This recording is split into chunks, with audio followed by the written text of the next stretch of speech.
जब हिंदू धर्म को मानने वाला मान जाता है, हिंदू हो जाता है, तो मुस्लिम धर्म को मानने वाले को एक टेस्ट क्यों? कोई मुसलमान चाहे हिंदू धर्म को प्रॉपर्टी अपनी दे सकता, तो बोले हाँ दे सकता। मेरा फिर मैं अपने अल्लाह के नाम पे क्यों नहीं दे सकता हूं? 5 साल की बात करें तो आप 5000 साल पहले चले जाते। पूरे भारत में सबसे बेबाक आवाज जिसने पाकिस्तान के विरुद्ध उद्घोष किया और पूरे भारत ने एकजुट होकर के कहा, बैरिस्टर ओवैसी को सलाम।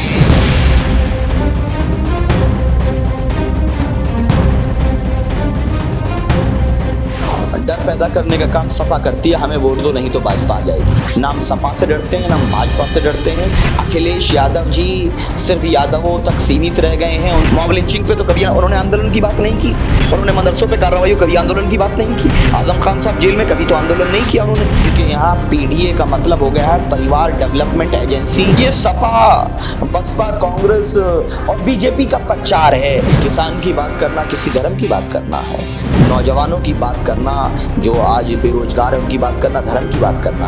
अगर मुसलमानों की बात करना तो इसलिए करना कि वो वंचित है, शोषित है, पीड़ित है। अब हमारी एक ही उम्मीद है उत्तर प्रदेश में, बैरिस्टर ओवैसी साहब। ये अपने ही हाथों से सर अपना कटाना है हमें, मादर हिंद पे भेंट चढ़ाना है हमें। किस तरह मरते हैं एहरारे वतन भारत पर, ये तमाशा है जो दुनिया को दिखाना है हमें।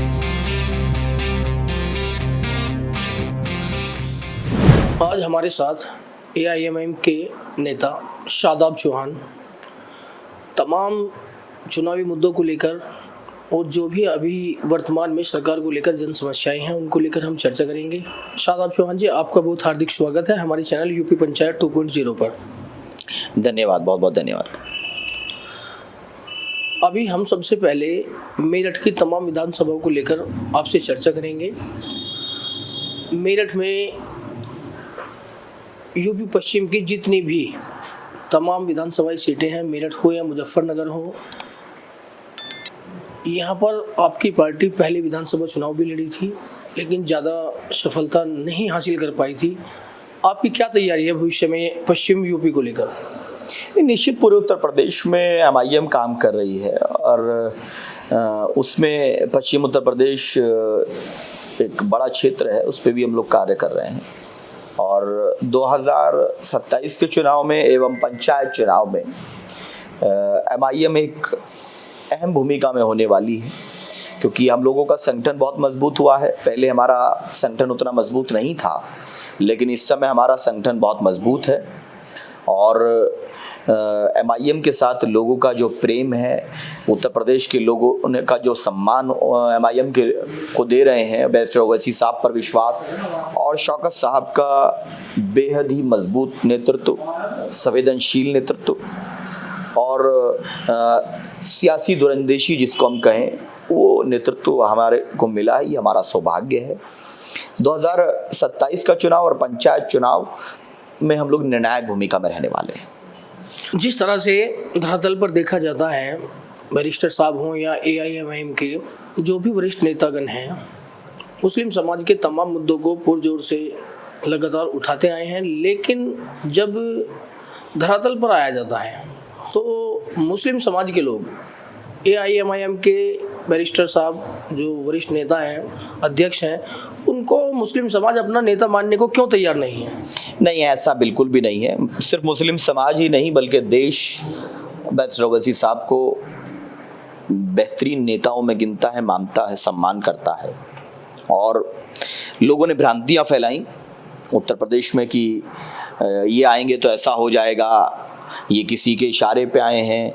तो भ्रांतियां 17 के चुनाव में काम की, 22 में की, लेकिन जब 22 में भाजपा को अखिलेश जी और ये गठबंधन नहीं हरा सका, 19 में सब मिल गए, उसके बाद भाजपा को नहीं हरा सके, तो उत्तर प्रदेश की जनता ने ये तय किया कि बस अब हमने बहुत 3-4 चुनाव इनकी बातों पर विश्वास कर लिया। अब हमारी एक ही उम्मीद है उत्तर प्रदेश में, बैरिस्टर ओवैसी साहब और शौकत साहब का मजबूत नेतृत्व उत्तर प्रदेश में। जिस तरह से आपने बताया अभी मेरठ में मेयर चुनाव को लेकर ही देखते हैं, मोहम्मद अनस पार्टी के नाम पर 1,28,000 से ज़्यादा उनको वोट मिला, लेकिन वो भी कहीं ना कहीं आपका साथ छोड़कर आज़ाद समाज पार्टी में शामिल हो गए।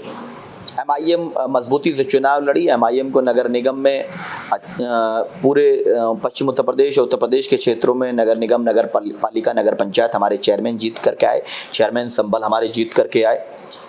उसके अलावा भी हमारी पार्टी के कई जगहों पर पार्षद, चेयरमैन सब जीत करके आए और पार्टी का बहुत अच्छा रिजल्ट रहा और उसका बेहतर रिजल्ट आपको देखने को आपको मिलेगा।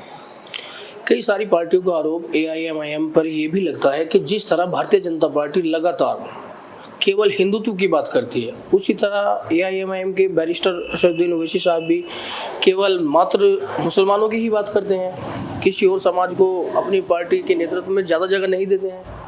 क्या जब पाकिस्तान ने हमारे भारत पर अपने गुंडों को भेज करके, शैतानों को भेज करके, उन दरिंदों को भेज करके जब हमला किया, क्या पूरे भारत में सबसे बेबाक आवाज़ जिसने पाकिस्तान के विरुद्ध उद्घोष किया और पूरे भारत ने एकजुट होकर के कहा बैरिस्टर ओवैसी को सलाम, तो कहाँ उसमें किसी की बात आ गई? क्या किसान की बात करना किसी धर्म की बात करना है? क्या नौजवानों की बात करना, जो आज बेरोजगार है, उनकी बात करना धर्म की बात करना है? अगर मुसलमानों की बात करना तो इसलिए करना कि वो वंचित हैं, शोषित हैं, पीड़ित हैं। वही बात दलितों के लिए है, वही बात पिछड़ों के लिए, अति पिछड़ों के लिए है, माली के लिए है, मौर्य के लिए, सैनी कुशवाहा के लिए। अब लोग वही बात करते हैं। वही बात हम पाल समाज के लिए करते हैं। पूरे पश्चिम उत्तर प्रदेश में बड़ी तादाद में पाल समाज है, सैनी समाज है। गुर्जर समाज राजनीतिक रूप से अछूत बना चुके हैं ये लोग। त्यागी समाज, जो हिंदू त्यागी समाज है, उसके साथ ये लोग क्या करते हैं? तो ये सब लोग हमारे साथ, ऐसा ये धर्म और जाति की बात नहीं है।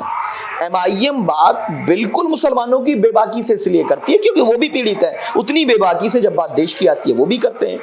वही बेबाकी से हम जब बात करते हैं, जब बात त्यागी समाज पे अत्याचार हो, पाल समाज पे हो, सैनी पे हो, मौर्य पे हो, कुशवाहा पे हो, मल्ला पे हो, जिस पे भी होगा हम बात करेंगे। अगर आप इन तमाम समाजों के साथ की बात करते हैं, कभी AIMIM के साथ में वोटों में तब्दील होता हुआ तो नहीं देखा जाता? नहीं, आप देखने नहीं गए। आप हैदराबाद जाइए जहां हमारी पार्टी बेसिकली बेस्ड है, हमारे विधायक हैं, वहां देखिए। औरंगाबाद में हम लोग के विधायक जीते, हम सांसद बने वहां से। महाराष्ट्र में हमारे आज भी 2 विधायक हैं, वहां देखिए, वहां हमें सभी समाज वोट देता है। बिहार में हमारे 5 विधायक जीत के सभी समाज वोट देता है। ये तो सिर्फ धारणा है। ये सपा, बसपा, कांग्रेस और बीजेपी का प्रचार है कि MIM एक धर्म की बात करती है या एक धर्म के लोग। हमें पूरे भारत के हर वंचित, पीड़ित, शोषित वर्ग हमें सपोर्ट देता है, वोट देता है और हम उनकी बात करते हैं। अगर ऐसा नहीं है तो चाहे वो उत्तर प्रदेश हो, बिहार हो या महाराष्ट्र हो, आपकी पार्टी को कहीं पर भी गठबंधन में जगह क्यों नहीं मिल पाती है?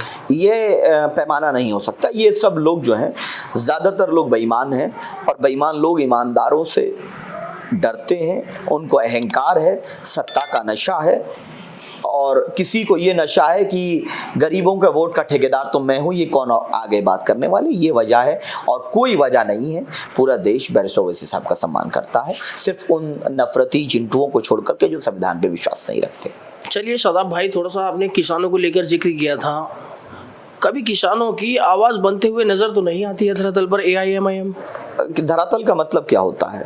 सदन में सुनिए, सदन में, टीवी चैनल पर, और जब वो गाजीपुर का धरना हुआ तो मैं तो अपनी भी बता रहा हूँ, हम शामिल थे, हमारी पार्टी शामिल थी, सब लोग शामिल थे। अभी हमारे अधिवेशन हुआ पहला लखनऊ में, हमने किसानों के मुद्दे पर प्रस्ताव पारित किया है। और कौन सा धरातल होगा? हाँ, हम ये काम तो नहीं करते कि हम जाकर के किसी से डील कर लें। हमारे लिए किसानों के मुद्दे जब तक नहीं सुलझ जाते, हम कॉम्प्रोमाइज नहीं करते इन विषयों पर। जैसे दूसरे दल 2 दिन बात करते हैं, गायब हो जाते हैं। हमारे लिए हमने तो प्रस्ताव पारित किया है किसानों के मुद्दे पर कि किसानों को MSP को डबल करना चाहिए और शुगर केन का जो पेमेंट है वो at the time of crop, जब हार्वेस्टिंग होती है उस टाइम पे पेमेंट होना चाहिए। हमने तो सारी चीजों को किया। जब फसल ओलावृष्टि में बर्बाद होती है, बाढ़ प्रभावित क्षेत्रों में बर्बाद होती हैं, उनका इंश्योरेंस का इम्प्लीमेंटेशन कितने % है, किस प्रकार से उसका राशि दी जाती है। हमारे मूल मुद्दे हैं जो खरीफ और रबी क्रॉप्स हैं, उनको लेकर के सरकार का जो फॉर्मूला है वो एकदम निराधार है। हमने उसके विरुद्ध आवाज उठाई है। लेकिन बात यह है कि MIM की बातों को लोग प्रचार नहीं करना चाहते। ये लोग जो एक बड़ा वर्ग है मीडिया का। चलिए, 2024 का लोकसभा चुनाव तो आपकी पार्टी उत्तर प्रदेश में नहीं लड़ी थी, अभी 2027 को लेकर क्या तैयारी है आपकी? चुनाव लड़ेंगे, मजबूती से लड़ेंगे इंशाल्लाह। हमारे प्रदेश अध्यक्ष शौकत साहब ने कहा है, जिनके नेतृत्व में इस भारत के सबसे विशाल प्रदेश में हमारा सबसे विशाल संगठन है, उस व्यक्ति ने कहा है, हमारे नेता ने कहा है, शौकत साहब ने, कि हम लोग 196 सीटों पर चुनाव लड़ने के लिए आज की डेट में तैयार हैं, सक्षम हैं। कल को इससे बढ़ोतरी होगी, हो सकता है और ज्यादा पे लड़ें, या उस वक्त जो भी राष्ट्रीय नेतृत्व, प्रदेश नेतृत्व सहमति से फैसला लेगा राजनीतिक समीकरण को देखते हुए, ये उस समय तय होगा। चलिए, अभी उत्तर प्रदेश की वर्तमान सरकार को लेकर बात करेंगे। विपक्ष के कई सारे आरोप ये भी लगते हैं कि जब से भारतीय जनता पार्टी सरकार में आई है, रोजाना नए धार्मिक उत्पीड़न, बहुत सारी धार्मिक हिंसाएं, आप इसके लिए कैसी लड़ाई लड़ेंगे? लड़ेंगे नहीं, लड़ रहे हैं। लड़ेंगे नहीं, लड़ रहे हैं। हमने माननीय मुख्यमंत्री जी से, हमने DGP साहब से, ADJ जॉन साहब से, सबसे यही मांग की है कि आप गुंडों को गुंडागर्दी करने का अधिकार ना दें धार्मिक चोला ओढ़ करके। सरकार की कोई पॉलिसी होती है, उस पर अमल करवाना काम प्रशासन का हुआ करता है, तो कोई गुंडा कैसे तय कर सकता है? और क्या नाम रखेगा, एक GST सर्टिफिकेट होता है, उसके बाद फिर फसाई का लाइसेंस होता है, तो वो तो बाकायदा नाम देख के, सारी चीज़ देख करके होता है, उसमें सारी चीज़ मेंशन होती है। ये तो राजनीतिक लाभ के लिए सब किया जा रहा है। दूसरी चीज़ ये है कि अभी हमने जो शंकराचार्य हैं, उनके किसी के मुंह से ये नहीं सुना कि आप कांवड़ यात्रा के दौरान मुसलमान के हाथ से भोजन या पानी नहीं ले सकते। बीजेपी का अल्पसंख्यक मोर्चा टोपी लगा करके वो कैंप लगाता है, कांवड़ियों के लिए भंडारा चलाता है, तो क्या उन टोपी वाले अल्पसंख्यक भाजपा के लोगों पर भी वो यशवीर महाराज इसी तरह हरकत, उनकी भी पैंट चेक करवाएगा कुंवर बासित अली की? क्या कुंवर बासित अली जो बीजेपी के अल्पसंख्यक मोर्चा के प्रदेश अध्यक्ष हैं, जब वो कांवड़ यात्रियों की सेवा के लिए भंडारा और कैंप लगाएंगे, तो क्या बीजेपी या वो यशवीर कौन है, वो उनकी पैंट उतरवा कर चेक करेगा या नहीं करेगा? कई सारे विपक्षी दलों ने स्वामी जी पर कई सारे आरोप भी लगाए, लेकिन कोई ऐसी कार्यवाही तो उनके ऊपर दिखाई नहीं दी। ये सरकार का काम है कार्रवाई करना, हम तो नहीं कर सकते ना कार्रवाई। हम तो सरकार से मांग कर सकते हैं, हम सरकार से अपनी बात रख सकते हैं कि गुंडों को अनुमति ना दी जाए। अब क्यों दे रही है सरकार, क्या फायदा है सरकार का, तो ये तो सरकार का काम है कार्रवाई करना। तो ये तो पुलिस प्रशासन का काम है लॉ एंड ऑर्डर को मेंटेन करने के लिए। उसको तो नहीं घुसने दिया ना, उत्तराखंड में तो नहीं घुसने दिया गया उसको, वहीं वो यही चाह रहा था हरकत करनी, नहीं घुसने दिया उत्तराखंड की पुलिस ने। तो अब नहीं मालूम मुझे किससे मिलके कर रहा है, क्यों कर रहा है, लेकिन यहाँ कांवड़ यात्रा होती आई है, होती रहेगी। ना कांवड़ियों से दिक्कत है, ना कांवड़ यात्रा से किसी को दिक्कत है, दिक्कत गुंडों से है जो धर्म के नाम पर सद्भावना को बर्बाद करना चाहते हैं।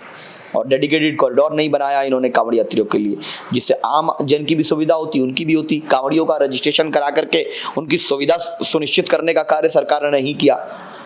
आप मांसबंदी करते हैं, श्रावण के मास पे आप शराबबंदी नहीं करते हैं। आप नशे के अड्डों को बंद नहीं करते हैं, श्रावण मास पवित्र मास है, नहीं करते हैं आप। पता नहीं क्या आप नशेड़ियों से या नशे के कारोबारियों से आपकी कौन सी हमदर्दी है, जो देश के लिए भी नुकसानदायक है नशा, और श्रावण मास में पवित्रता को भी अखंड करता है। शराब हो या नशा हो, ये जिस प्रकार की चीजें, लेकिन उसको सरकार नहीं बंद करती है।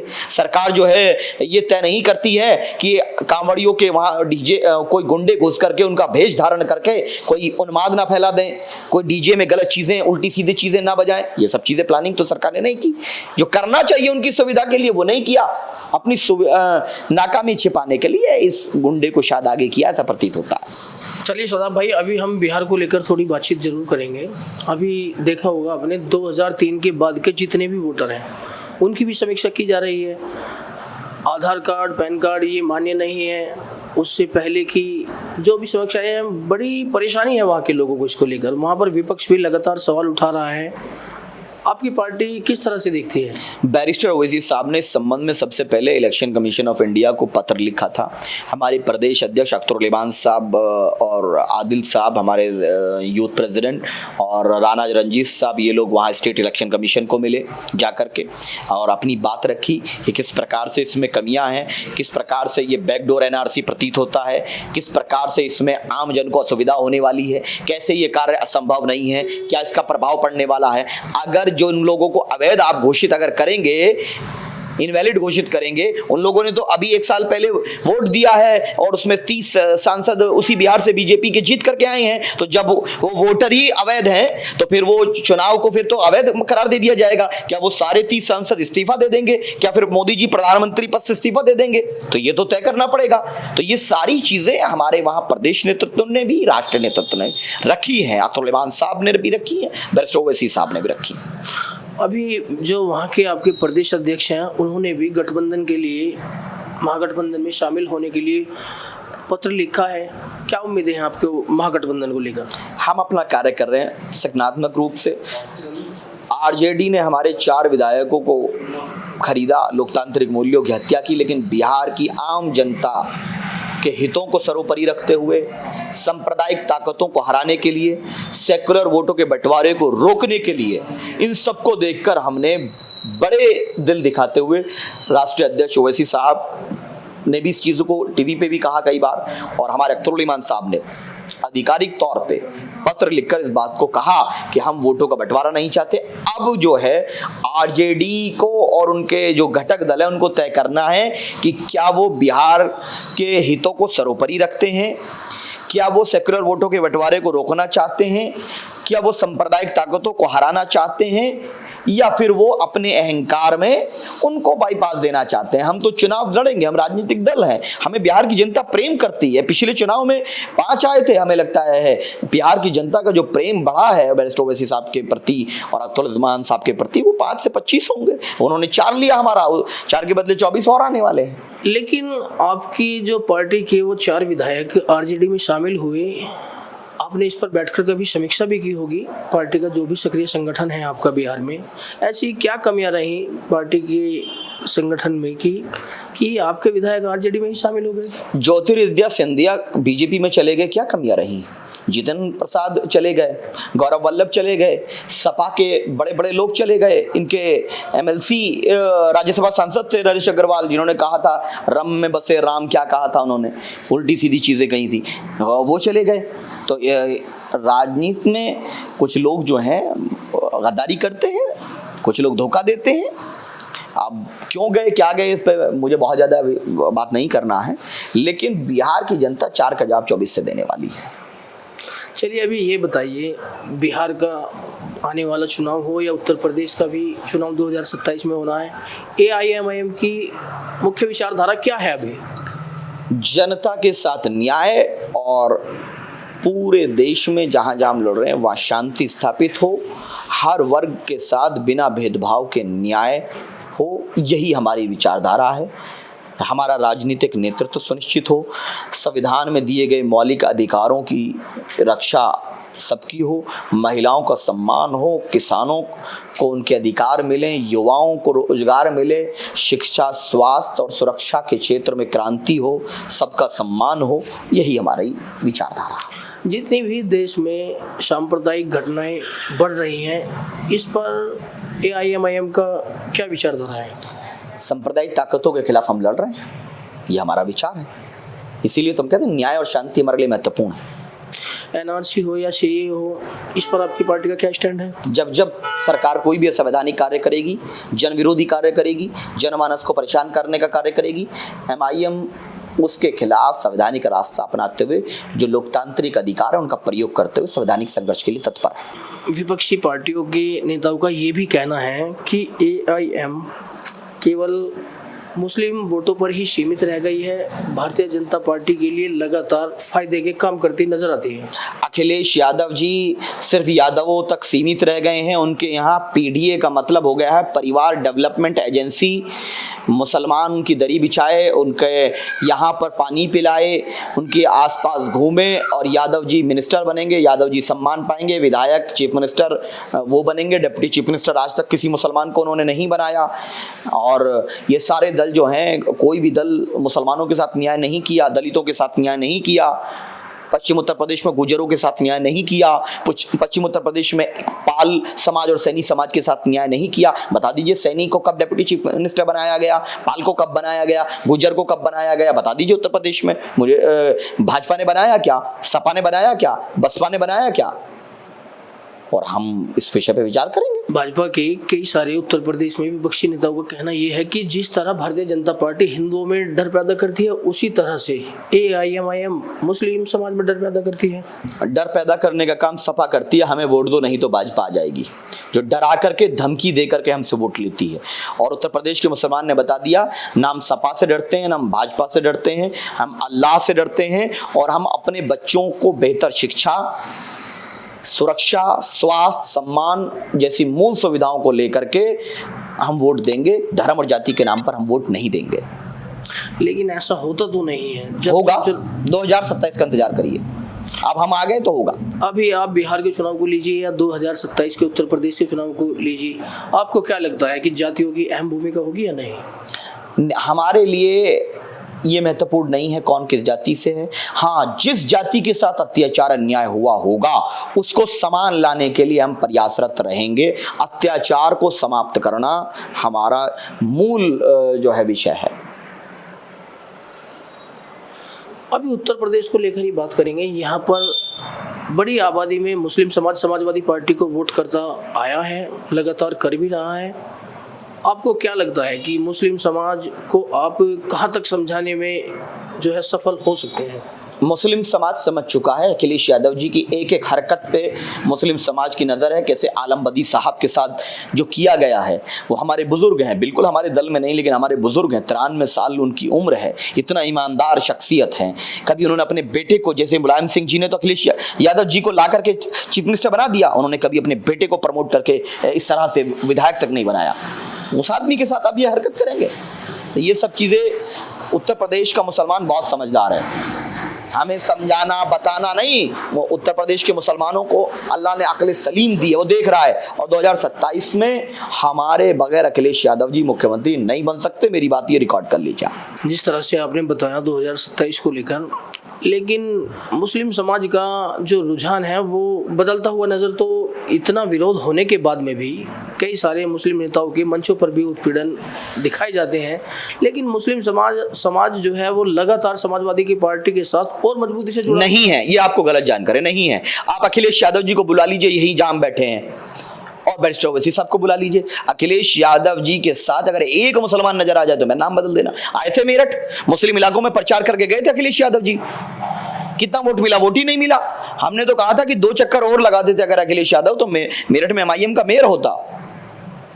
हमें तो अखिलेश यादव तो हमारे प्रचारक का काम कर रहे हैं आजकल। वो यादव को सम्मान देते हैं। जब इटावा में घटना घटती है, मॉब लिंचिंग पे, तो कभी उन्होंने आंदोलन की बात नहीं की। उन्होंने मदरसों पे कार्रवाई, कभी आंदोलन की बात नहीं की। आजम खान साहब जेल में, कभी तो आंदोलन नहीं किया उन्होंने। बताएं कि अगर उनके पिताजी जेल में होते क्या फिर भी वो इसी प्रकार खामोश रहते? गोमती रिवर फ्रंट और आगरा लखनऊ एक्सप्रेसवे, इनकी जांच तो नहीं हुई? आजम खान ने बकरी चुरा ली, इस बात की जांच हो रही है। तो बलि का बकरा बनाया है इन्होंने, और मुसलमान इसका जवाब देने के लिए तैयार है। अभी इसी चीज को लेकर मैं आपसे पूछूंगा, ओम प्रकाश राजभर भारतीय जनता पार्टी में अभी पंचायत राज मंत्री हैं, उनका भी एक बयान आया था। उनका भी यही कहना था कि इटावा में अभी एक यादव की मॉब लिंचिंग हुई, उस पर अखिलेश यादव जी आंदोलन की बात करने लगे हैं। मुस्लिम समाज इतनी बड़ी आबादी में समाजवादी पार्टी को लगातार वोट कर रहा है, उस पर हुए इतने अत्याचारों पर अखिलेश जी ने आज तक कोई आंदोलन की बात नहीं की। अच्छा, मैं इस बात को लेकर बड़े परेशान हूँ कि कॉमेडियन भी आजकल सीरियस बात करने लगे। बड़ी अच्छी बात है, बड़े अच्छे कॉमेडियन है, मैं उनका सम्मान करता हूँ, बड़ा मजा आता है उनको सुन के। वो जरूरत नहीं है किसी को सुनने की, किसी एक्टर को सुनने की जो कॉमेडियन है, बड़ा मजे के कॉमेडियन है। लेकिन कहीं ना कहीं आपको नहीं लगता कि उनके बयान में सच्चाई तो नजर आती है? हमारी बात उन्होंने बोली है, जो हम लगातार बोलते हैं, बैरिस्टर ओवैसी साहब बोलते हैं, तो किसी की बात अगर कोई आदमी हमारी बात बोल रहा है तो ठीक है, उसका तो जाहिर सी बात है, हमने उस पर विचार किया, हमने जब बात कही उन्होंने हमारी बातों को बोला है, जो हमारी बातों को बोला तो हम उसका तो सम्मान करेंगे ना, कोई भी होगा। अभी ज़्यादातर मैं आपको मेरठ की कई सारी विधानसभा को लेकर पूछना चाहूँगा। आज़ाद समाज पार्टी भीम आर्मी चंद्रशेखर जी की और AIMIM का 2027 में गठबंधन हो सकता है? कई सारे दलित कार्यकर्ताओं MIM अपना काम कर रही है, मैं दूसरे दल के बारे में, मुझे किसी के बारे में बात नहीं करती, ना मेरा उस संबंध में कोई रुझान है। हम अपने काम पे फोकस हैं, हम जनता के बीच जाकर के अपनी बात रख रहे हैं, जनता का प्रेम हमें मिल रहा है और लोग शौकत साहब के नेतृत्व को स्वीकार कर रहे हैं, बैरिस्टर ओवैसी साहब को पसंद कर रहे हैं। चलिए, अभी बिहार में हाल फिलहाल में ही चुनाव होना है, वहाँ पर क्या स्थिति है बताइए वहाँ की? हम जीत रहे हैं, हम किंग मेकर होंगे, ये स्थिति है। हमारे बिना तेजस्वी यादव मुख्यमंत्री नहीं बन सकते, ये स्थिति है।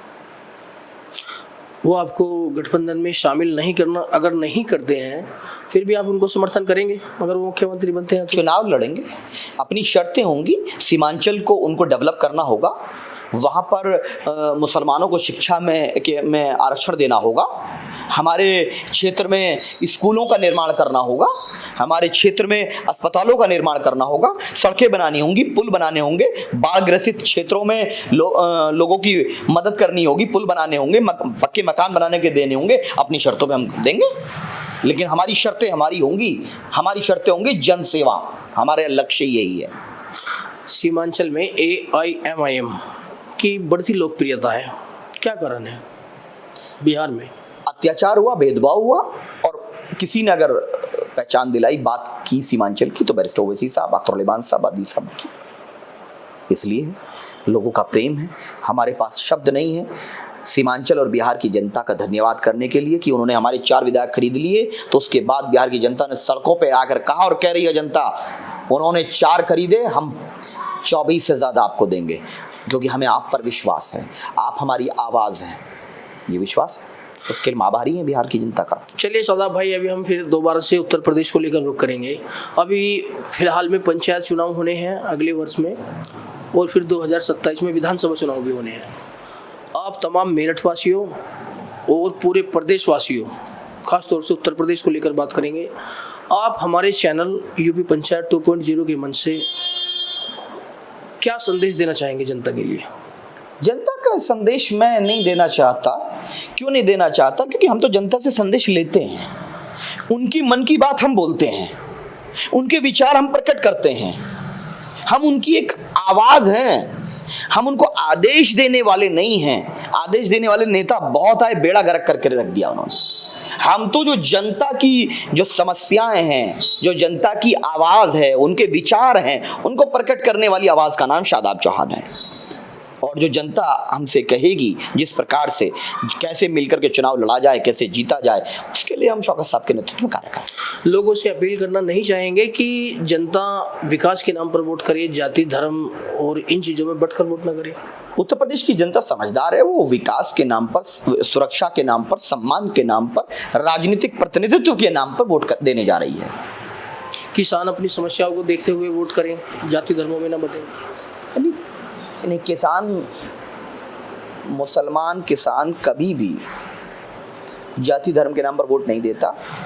समस्या अगर थोड़ी सी है तो हमारे जाट भाइयों के साथ है, वो अपनी पार्टी को वोट देते हैं, वो ये भूल जाते हैं चाहे वो बीजेपी के साथ हो किधर भी हो। तो समस्या हमारे जाट भाइयों के साथ है, उनसे मैं अनुरोध करूंगा कि आप उससे निकलिए, आओ मिलकर के देश को, क्योंकि आप अगर चौधरी चरण सिंह जी के विचार को मानते हैं तो हम लोग सब मिलजुल कर रहने वाले हैं। छोड़िए बीजेपी को, आरएलडी गलत कर रही है तो आरएलडी को गलत करने दीजिए, आप उसमें भागीदार ना बनिए। आप और हमारी साझी विरासत के बड़े इतिहास हैं, प्रेम से मिलकर के सांप्रदायिक ताकतों को हराया जाए। चलिए शादाब भाई, आपने तमाम मुद्दों पर अपनी विचारधारा व्यक्त की। आपका हमारे चैनल यूपी पंचायत 2.0 पर आने के लिए बहुत हार्दिक धन्यवाद, और आपको हमारी तरफ से आगामी चुनावों के लिए बहुत हार्दिक शुभकामनाएं। धन्यवाद।